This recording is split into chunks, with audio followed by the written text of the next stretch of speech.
Friends enrich our lives. They help polish some areas of our life while leaving others completely untouched. And they can give us ideas that maybe wouldn't have occurred to us quite as quickly. Perhaps they see us reading a lot of travel magazines and suggest that we should take a few extra holidays instead. They impose that second eye. From time to time, we do a little bit of self-reflection and think about how we react when our work has been criticized. Or how do we react when our family doesn't respond to how our day happened? They actually can help us think, and use everything they know about us to hold us accountable and honest. And they can see things that we normally can't see. Maybe we're quick to anger, or maybe we need a lot of reassurance. I was in Barnes & Noble the other day and I picked up a magazine called Flow. And if you haven't ever seen it or read it, it is really inspiring. And it was about $30. So I grabbed a cup of $4 coffee instead and sat down and enjoyed flipping through this entire book of a magazine. It made you consider the quality of your friendships and whether or not we take them for granted. And most of us do. We feel disappointed when our unexpressed expectations aren't met by our friends, and suggest that we should communicate those expectations. It suggested that just like in our marriage vows, we should be there for better or worse. Friendships are great when everything is fun, but what happens when someone passes away, there's a divorce, someone loses their job, they just go MIA, and you need to be the one to step up and put a little bit more effort in, or there's illness. Aristotle breaks out friendship into 3 categories. The first one is the friendship of utility, which is basically where 2 people are in the friendship for the benefit of themselves. Then there's the friendship of pleasure, which is your shopping buddy, your golf buddy, your tennis buddy, your workout buddy. And then there's the friendship of goodness, which each person is in it for the benefit of the other person. It's the highest level of friendship and called the true friendship. It takes time and effort to cultivate this friendship and build it to where you are willing to divulge your authentic self and your close thoughts and intimate feelings and your sensitive vulnerabilities and your fears. So I have a few quick, inspiring stories about friendship I wanted to share with you.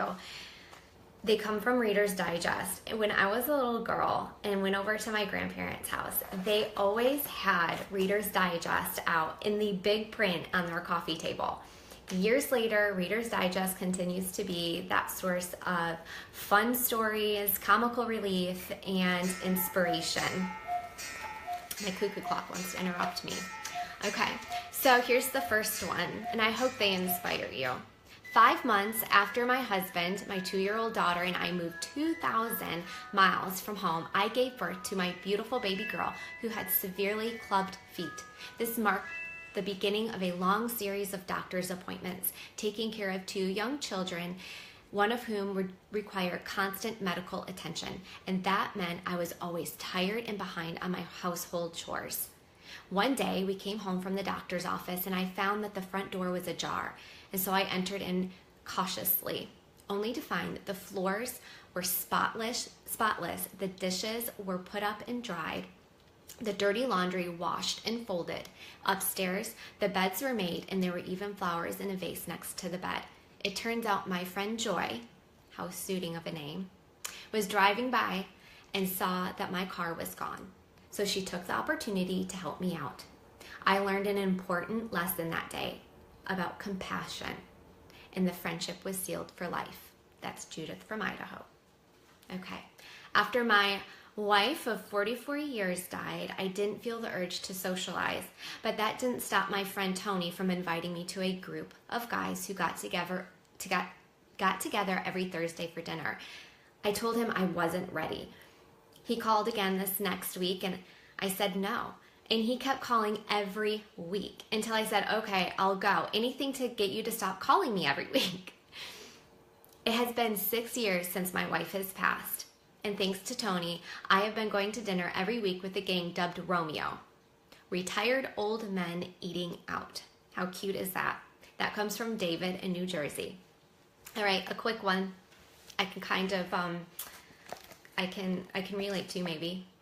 When I was pregnant, I felt and acted as if I had PMS for an entire 9 months. My best friend Laura told me she was going to call me every day just to make sure that someone was still speaking to me. Now that's true friendship, in the highs and the lows. Here's another. I was having a horrible day dealing with divorce and a stressful job, and my friend Anna brought me ice cream. Just having her show up to listen to me whine was exactly what I needed. That's true friendship. You're in it for the benefit of the other person. And a very touching story, it's the last one I have. I met Mary Lou 14 years ago while tending the grave of my 34-year-old son, Kevin, just weeks after he had passed. She was there visiting her son, Gary. She smiled, and soon we were sharing our stories, not only about our sons, but about life in general. On my next visit with Kevin, I saw a piece of paper sticking out from under a rock, an inspirational note from Mary Lou. I wrote her back and put a note under the same rock. A week later, I returned to find another note from Mary Lou, and we went back and forth like this for years. Today, we still see each other, but it's usually over a hot fudge sundae. We talk and laugh and rarely feel the need to express our deep pain. That's why we are friends for life. There are people in our life that will make us laugh louder. They will make us smile a bit bigger. And they may just make us live a little bit better. I hope this has blessed you. If it has, tag a friend, share it with a friend, or share with us an inspirational story from a friendship that has touched you. Maybe it's your own. Maybe it's something that a friend has done for you. So in celebration of National Friends Day, we're extending this entire week. Cheers to friends.